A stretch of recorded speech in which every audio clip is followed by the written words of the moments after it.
Мы рады приветствовать всех гостей сегодняшнего фестиваля. Вот уже в 11 утра мы стартовали. Сегодня прекрасная погода. Как вы видите, уже на площадке большое количество гостей, людей, участников. Наш первый осенний гастрономический фестиваль, но уже третий в этом году.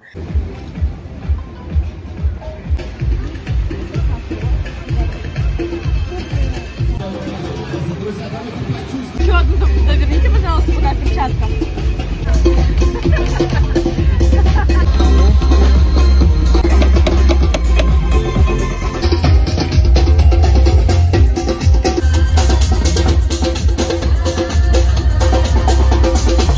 Аплодируем как можно громче!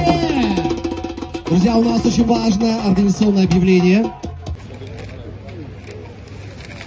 Там и работать, потому что здесь местах, о своей малой родине, огромной России. Вы должны нам дать комментарий.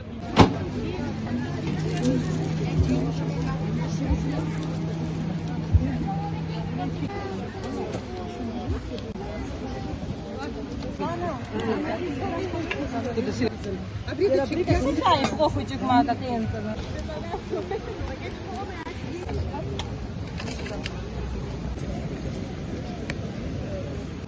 смотрите, мне прежде всего вопрос.